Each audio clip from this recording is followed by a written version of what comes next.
এমন আগুন যা দুনিয়ার আগুন থেকে ৭০ গুণ বেশি তীব্র হবে।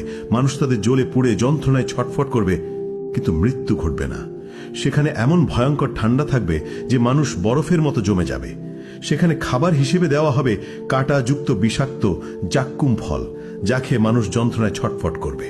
গ্লাস দিয়ে তাদেরকে পান করানো হবে ফুটন্ত পানি, দুর্গন্ধযুক্ত রক্ত ও পুজ। হ্যাঁ বন্ধু, এটা সেই ভয়াবহ জাহান্নাম যা প্রতিটি অপরাধীকে ফেস করতে হবে। আসুন এই ভিডিওতে সেই জাহান্নামের শুরু থেকে শেষ পর্যন্ত গল্প শুনে আসি, যার প্রতিটি কথা কোরআন ও হাদিস থেকে নেওয়া, কিন্তু দৃশ্যগুলো আর্টিফিশিয়াল ইন্টেলিজেন্সের সূক্ষ্ম কল্পনা শক্তির তৈরি। ইসরাফিল আলাইহিসসালাম প্রথমবারের মতো একটি দীর্ঘ গভীর শ্বাস নিলেন, তারপর ঠোঁট ছড়িয়ে দিলেন সিংহায়।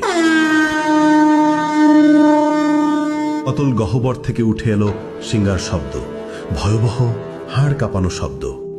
প্রথমে তাতে কেঁপে উঠল মক্কা আল মুকাররমা, তারপর সেই ঢেউ ছড়িয়ে পড়ল মদিনা আল মুনাওয়ারাতে, আবৃত করল মসজিদে নববীর প্রতিটি ইট, প্রতিটি স্তম্ভ। কাঁপল ইস্তাম্বুল, দুলে উঠল ঐতিহাসিক আয়া সোফিয়া। লন্ডনে থেমে গেল বিগ ব্যানের সময়। নিউ ইয়র্কের আকাশচুম্বী দালানগুলো গর্জে উঠল ভয়ের কম্পনে। টোকিওতে যন্ত্রপাতে ছিন্ন ভিন্ন হয়ে পড়ল। একই মুহূর্তে গোটা পৃথিবীর প্রতিটি প্রান্তে ছড়িয়ে পড়ল সেই বিকট শব্দ।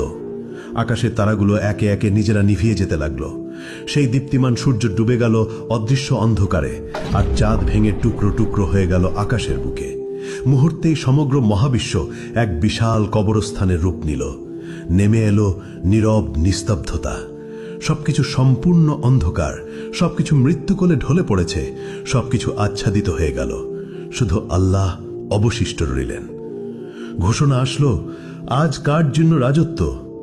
কিন্তু কেউ উত্তর দিল না। কতক্ষণ স্থায়ী হলো এই ভয়াবহ নীরবতা?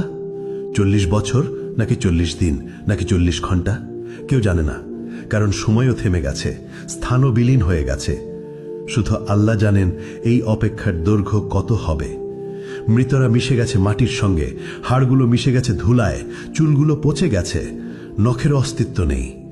কিন্তু আত্মাগুলো এখনো অপেক্ষায় আছে। বারজাকের জগতে তারা অপেক্ষা করছে, কারোর জন্য কবরের শাস্তি, কারোর জন্য কবরের নেয়ামত। কিন্তু সবাই অপেক্ষায়। তারপর এলো সেই পবিত্র মুহূর্ত। দ্বিতীয় আদেশ প্রতিধ্বনিত হল, সিংহায় আবার ফু দাও ইসরাফিল। ফলে ইসরাফিল নিলেন দ্বিতীয়বার গভীর শ্বাস। কিন্তু এবার তা ভিন্ন। এবার তা জীবনের শ্বাস, এবার তা পুনরুত্থানের শ্বাস। ইসরাফিল দ্বিতীয়বারের মতো সিংহায় ফু দিলেন। শব্দ ছড়িয়ে গেল সর্বত্র। পৃথিবী ফেটে যেতে লাগলো প্রচন্ড শব্দে। এক এক করে কবরগুলো খুলে গেল। ভেতর থেকে উঠল হাত, তারপর বাহু, তারপর মাথা। হাড়গুলো একে একে জোড়া লাগলো। মাংস জুড়ে গেল হাড়ের সঙ্গে, চুল গজিয়ে উঠল মাথায়, চোখ বসে গেল চোখের কোটরে। প্রতিটি মানুষ দাঁড়িয়ে গেল একে একে, ধুলো মাটিতে ঢাকা, অবাক, নগ্ন, ভীত আর কাঁপছে। তারা জিজ্ঞেস করল, কে আমাদের ঘুম থেকে জাগালো? তারপর তারা মনে করল সেই ভয়াবহ সত্য। তারা বলতে লাগলো, হায় আফসোস, আমাদের নবীগণ সত্য বলেছিলেন। এটাই সেই প্রতিশ্রুতি যা দয়াময় আল্লাহ দিয়েছেন। এই চিৎকার ছড়িয়ে পড়ল চারদিকে, প্রতিধ্বনিত হলো আর্তনাদ। কিন্তু এখন অনেক দেরি হয়ে গেছে। ভয়ঙ্কর ভয় বিরাজ করছে সবখানে। তারা পালানোর জায়গা খুঁজছেন, কিন্তু নেই। তারা লুকানোর জায়গা খুঁজছেন, কিন্তু তাও নেই। তারপর দূর থেকে ভেসে আসছে কণ্ঠস্বর। ফেরেশতাগণ বললেন, লাইন ধরো সবাই, হাসরের ময়দানে যাও। এই আদেশ শুনে মানুষ যেন পালহারা ভেড়ার পাল। টেনে নেওয়া হচ্ছে একে একে, দলবদ্ধভাবে। কাঁপতে কাঁপতে হাঁটছে, শ্বাস আটকে যাচ্ছে, হৃৎপিণ্ড দ্রুত কাঁপছে। তারা ফিসফিস করছে, ইয়া রাব্বি, ইয়া রাব্বি। কিন্তু এখন অনেক দেরি হয়ে গেছে। যখন সুযোগ ছিল দুনিয়ায়, তখন তারা নামাজ পড়েনি, তখন তারা আল্লাহকে মনে রাখেনি। এখন মনে পড়ছে, কিন্তু খুব দেরি হয়ে গেছে। এদিকে হাসরের ময়দান পৃথিবীর মতো বিস্তৃত, বরং আরো প্রশস্ত। কোটি কোটি মানুষ, অসংখ্য প্রাণ একত্রে। আদম আলাইহিসসালাম থেকে শেষ নবজাতক পর্যন্ত সবাই এখানে উপস্থিত।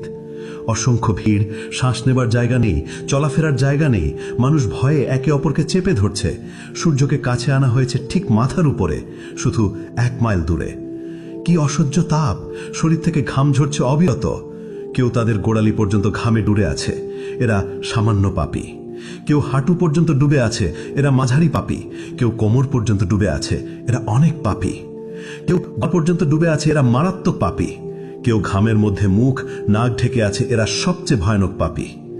তারা ঘেমে ডুবে যাচ্ছে কিন্তু মরতে পারছে না, কারণ মৃত্যু আর নেই। এই শাস্তির মধ্যেই সময় অতিবাহিত হচ্ছে, বছরের পর বছর কেটে যাচ্ছে, তবুও তারা দাঁড়িয়ে। হাসরের ময়দানে 1000 বছর গেল, 2000 বছর গেল, 3000 গেল, 5000 গেল, 10,000 গেল, এইভাবে 50,000 বছর চলে গেল, তবুও তারা অপেক্ষায়।